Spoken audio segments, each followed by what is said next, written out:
வணக்கம். இன்னைக்கு integrated farming சிஸ்டம்னு சொல்கிற ஒருங்கிணைந்த பண்ணை முறையில் ஜீவாமிர்த கரைசல் எப்படி தயாரிக்கிறது அப்படிங்கிறத பற்றி பார்க்கலாம்.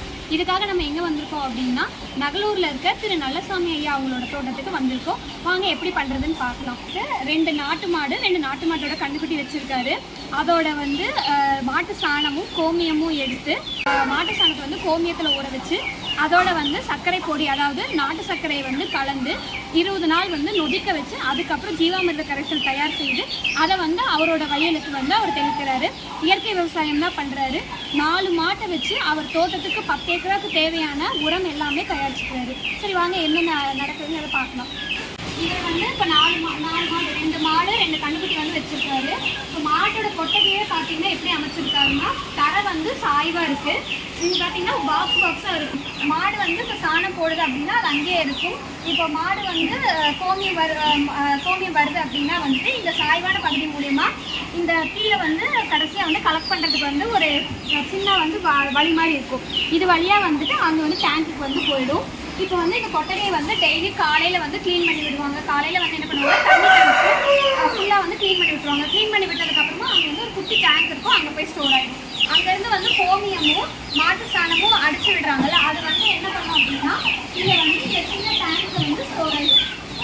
மாட்டு சாணம் அடிச்சு விட்டாங்க, அதுவும் கோமியமும் இந்த தொட்டியில் சேர்ந்து இந்த தொட்டியில் பார்த்தோம்னா மாட்டு சாணம், மாட்டு கோமியும், அதோட நாட்டு சர்க்கரையும் பருப்பு பொடியும் போட்டு வச்சுருவாங்க. இப்போ அந்த பருப்பு பொடியும் நாட்டு சர்க்கரையும் போட்டதுனால ஸ்மெல்லு எதுவுமே வராது.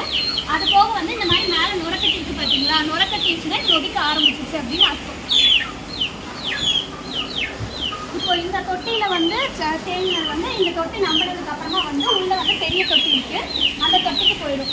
இப்போ இந்த தொட்டிக்கு மேலே பார்த்தீங்கன்னா தொட்டிக்கு மேலேயே கோழி கொடாக்கு அமைச்சிருக்காங்க. இதனால என்ன பயன் அப்படின்னா கோழிக்கு நிழலுக்கும் ஓய்வெடுக்கிறதுக்கு இடமும் ஆயிடுச்சு. கோழி போடுற அதோட வேஸ்ட் இருக்கும்ல, அதுவும் இப்போ உள்ள நம்ம கரைசல் தயாரிக்கிறதுல இது விழுந்துடும். இப்போ இங்கே டேங்க் இந்த டேங்க் நம்புறதுக்கு 20 நாள் ஆகிடும். இப்போ 20 நாள் ஆகி இந்த டேங்க் நம்பினதுக்கப்புறமா இப்போ நுரையா இருக்குல்ல, இதுக்கு அர்த்தம் என்னென்னா இப்போ இது நல்லா நொதிச்சுக்கிட்டு இருக்குது அப்படின்னு அர்த்தம். இப்போ இந்த டேங்க் நம்பினதுக்கப்புறமா அங்கே தெரியுது பார்த்தீங்களா, அந்த சின்ன தொட்டி மாதிரி, அடுத்த தொட்டி மாதிரி இது நம்பி அந்த வழிக்கு போயிடும். அங்கே போயிடுச்சு அப்படின்னா அங்கே நொதிக்க ஆரம்பிச்சிடும். நொதிச்சு அந்த தொட்டிக்கு போயிடுதுல்ல, அந்த தொட்டிக்கு போனதை இங்கே இருக்க இந்த பைப்பு மூலியமாக நம்ம வயலுக்கு பாசனத்துக்காக எடுத்துகிட்டு போக போகிறோம். இப்போ இந்த ஜீவாமிர்த கரைசல் இருந்துச்சு, அது அங்கே இருக்க பைப் மூலியமாக இந்த பைப் வழியாக வந்துடும். தண்ணி இந்த பைப் வழியாக வந்துடும். நம்ம ஃபில்டர் மூலியமாக நேராகவே வயலுக்கு போயிடுது.